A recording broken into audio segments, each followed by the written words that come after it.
Hello అండి, నమస్తే. Welcome to Shanmukh cooking recipes. నేను పద్మాని. ఈరోజు బెంగళూరు స్పెషల్ దొన్నె బిర్యానీ అండి. ఇది చాలా బాగుంటుంది అనమాట. మనం రెగ్యులర్గా చేసుకునే బిర్యానీ కంటే ఇది కొంచెం వెరైటీగా ఉంటుంది అనమాట. చాలా బాగుంటుంది. దీన్ని ఏ విధంగా చేసుకోవాలో, దీనికి కావాల్సిన పదార్థాలు ఏంటో చెప్తాను. ఆ విధంగా చేసుకోండి. చూసారా ఎంత బాగుందో. తింటే చాలా చాలా బాగుంటుందండి. ఇది కనుక మీకు నచ్చినట్టయితే లైక్ చేయండి, షేర్ చేయండి, సబ్స్క్రైబ్ చేయండి. దీన్ని ఏ విధంగా చేసుకోవాలో చెప్తాను. ముందుగా 2 గ్లాసున్నర రైస్ తీసుకోవాలండి. ఈ రైసు బాగా కడుక్కొని పక్కన పెట్టుకోవాలి. ఈ విధంగా ఒక అరగంట అంతా నానబెట్టుకోవాలన్నమాట. ఇదిగోండి ఒక 2 కట్టలు అన్నమాట మెంతాకు తీసుకోవాలండి. బాగా కడుక్కొని ఆకులుగా తీసుకొని ఇలా లేత ఆకు కాడలు ఉన్న పర్లేదు. అలాగే 1 కట్ట పుదీనా తీసుకోవాలండి. ఇట్లన్నిటిని బాగా కడుక్కొని పక్కన పెట్టుకోవాలి.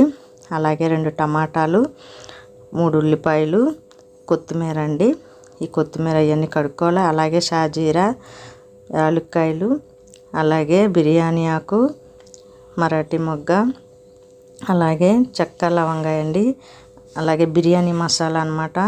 ఇవన్నీ సిద్ధం చేసుకొని పక్కన పెట్టుకోవాలి. పెట్టుకున్న తర్వాత వేరే ఒక గిన్నె తీసుకొని దాంట్లో 1 కప్పు ఆయిల్ వేసుకోవాలి. ఆయిల్ కాగిన తర్వాత అందులో ఒక 15 దాకా పచ్చిమిర్చి అండి వేసుకొని వేపుకోవాలి. అలాగే దోరగా వేపుకోవాలన్నమాట. ఇవి వేగిన తర్వాత మాడకుండా చూసుకోవాలి. ఈ విధంగా పచ్చిమిర్చి వేగిపోయిందండి. వేగిపోయిన తర్వాత ఇందులో మెంతాకు వేసుకోవాలి.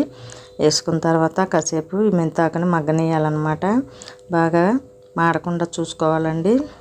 కొంచెం స్లోగా వేపుకోవాలి సిమ్లో పెట్టుకొని. ఈ విధంగా వేగిన తర్వాత ఇది కూడా మగ్గిపోయిద్ది. మగ్గిపోయిన తర్వాత దీంట్లో పుదీనా వేసేసుకోవాలి, కొత్తిమీర కూడా వేసేసుకోవాలండి. ఈ 2 కలిపి వేసేసుకోవాలి. ఈ విధంగా వేసేసుకొని కాసేపు మగ్గనియాలి. ఈ విధంగా మగ్గిపోతే దీన్ని చూసారా ఈ విధంగా మగ్గిపోయిందనమాట పూర్తిగా. దీన్ని తీసి మనం మిక్సీలో ఈ విధంగా పేస్ట్ చేసుకోవాలి. వేరే గిన్నె తీసుకొని అందులో 1½ స్పూను సాల్ట్ వేసుకోవాలండి. అలాగే 1½ స్పూను కారం వేసుకోవాలి. ఈ విధంగా వేసుకున్న తర్వాత అందులో ఒక 1/2 స్పూను పసుపు వేసుకోవాలి. వేసుకొని 1 స్పూను అల్లం వెల్లుల్లి పేస్ట్ వేసుకోవాలండి. అలాగే ఒక 1/2 కప్పు పెరుగు వేసుకోవాలి. వేసుకొని బాగా కలుపుకోవాలి. ఈ విధంగా మొత్తానికి కలుపుకొని మనము 1 కేజీ చికెన్ అండి బాగా కడుక్కోవాలి. కడుక్కొని శుభ్రం చేసుకొని ఇందులో వేసేసి కలిపేయాలండి. ఈ విధంగా కలిపేయాలి. ఈ విధంగా కలుపుకొని బాగా మసాలా పట్టించే విధంగా కలుపుకోనండి. ఒక 1/2 అవర్ లేకపోతే 1 గంట పక్కన పెట్టేసుకోవాలి. అలాగే 2 టమాటాలని మనము మిక్సీ చేసేసుకోవాలండి. మరీ పేస్ట్గా కాకుండా కొంచెం క్రష్గా. వేరే పాత్ర తీసుకొని దాంట్లో 2 కప్పుల దాకా ఆయిల్ వేసుకోవాలండి. వేసుకున్న తర్వాత నూనె కాగిన తర్వాత అందులో ఈ మసాలా దినుసులు ఉన్నాయి కదండి, అన్నీను షాజీరా, యాలకులు, చెక్క లవంగ ఇవన్నీ వేసేసుకోవాలన్నమాట. వేసేసుకొని లైట్గా వేగనియాలి.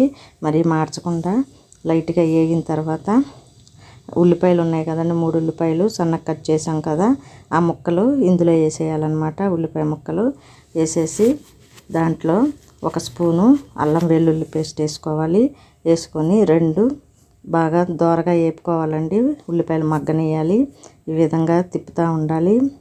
సిమ్లో పెట్టుకొని తిప్పాలండి. ఉల్లిపాయ మాడుకోకుండా మగ్గుతూ ఉన్నప్పుడు ఉల్లిపాయ మగ్గిపోతాయి.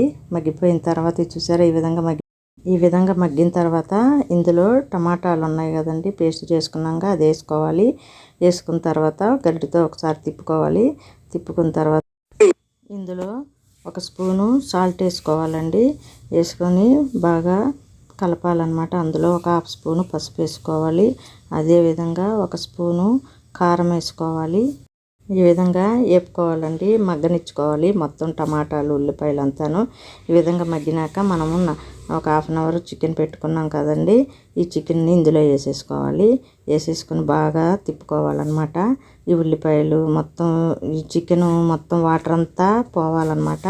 ఈ విధంగా మూత పెట్టేసుకోవాలి. ఒక 15 మినిట్స్ అయినాక మూత తీసి చూస్తే మనకు చికెన్లోని వాటర్ అంతా ఎగిరిపోయిందండి. ఈ విధంగా ఎగిరిపోయిన తర్వాత ఒకసారి మళ్ళీ కలుపుకొని అందులో చూసారా మొత్తం వాటర్ అంతా ఎగిరిపోయింది. ఈ విధంగా ఎగిన తర్వాత మళ్ళీ ఒక 5 నిమిషాలు మూత పెట్టుకొని ఒక 5 నిమిషాలు అయినాక తీసినాక మనము 2.5 రైస్కి 2.5 గ్లాసు వాటర్ అనమాట మరిగించుకో. 5 మినిట్స్ అయినాక మూత తీసి చూస్తే ఈ విధంగా చికెన్ అంతా ఉడికిపోయిందండి. వాటర్ అంతా పోయి కొద్దిగా ఉన్న వాటర్ కూడాను మొత్తం ఎగిరిపోయినాయి. ఇప్పుడు ఇందులో మనం పేస్ట్ చేసుకున్నాం కదండి, ఈ పుదీనా మెంతాకు ఈ పేస్ట్ని ఇందులో వేసేసుకోవాలి. వేసేసుకొని బాగా కలుపుకోవాలి. ఈ విధంగా కలుపుకున్న తర్వాత మొత్తం వేసేసుకున్న తర్వాత కొద్దిగా వాటర్ ఏమైనా ఉంటే కూడా కొద్దిగా లైట్గా దాంట్లో వేసేసుకోవాలండి. ఈ విధంగా వేసేసుకొని ముక్కలన్నిటికీ పట్టే విధంగా చేసుకోవాలన్నమాట. ఈ విధంగా చూసారా ముక్కలకి అంతా పట్టింది. దాంట్లో మనం బిర్యానీ మసాలా వేసుకోవాలి. ఈ విధంగా బిర్యానీ మసాలా ఒక 5 స్పూన్స్ అనమాట వేసుకోవాలి. వేసేసుకున్న తర్వాత మళ్ళీ ఒకసారి కలుపుకోవాలండి. మొత్తము ఈ విధంగా కలుపుకున్న తర్వాత కాసేపు ఉడకనియాలి. ఇలాగా మొత్తం బాగా కలిపేసిన తర్వాత కాసేపు ఫ్రై చేసిన తర్వాత దీంట్లో మనం నానబెట్టుకున్న రైస్ ఉన్నాయి కదండి, ఆ రైస్ వేసేసుకోవాలి. ఇందులో ఈ విధంగా వేసేసుకొని ఈ రైస్ అంతా వేసేసుకోవాలండి. వేసుకున్న తర్వాత ఒకసారి బాగా కలుపుకోవాలి. అందులో 2 నిమ్మకాయలు రసం తీసుకొని అందులో పోయాలండి. అలాగే మనం వాటర్ తీసుకున్నాం కదా, వేడి వాటర్ 2.5 గ్లాసు ఆ వేడి వాటర్ ఇందులో పోసేసుకోవాలి. పోసేసుకొని మొత్తం రైస్కి అంతా కలిపేసేసి కాసేపు మూత పెట్టేసేయాలండి.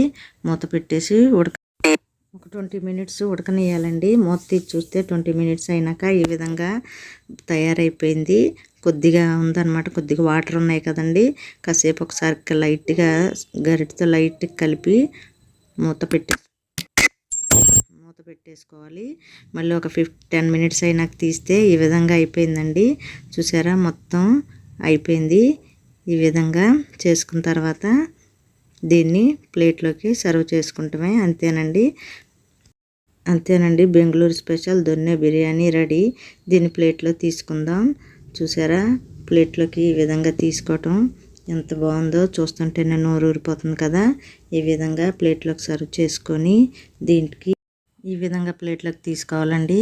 తీసేసుకున్నాక దానిపైన ఉల్లిపాయ ముక్కలు టమాటా ముక్కలతో సర్వ్ చేసుకుంటే ఎంతో బాగుంటుంది. ఇది కనుక నచ్చినట్టయితే లైక్ చేయండి, షేర్ చేయండి, సబ్స్క్రైబ్ చేయండి.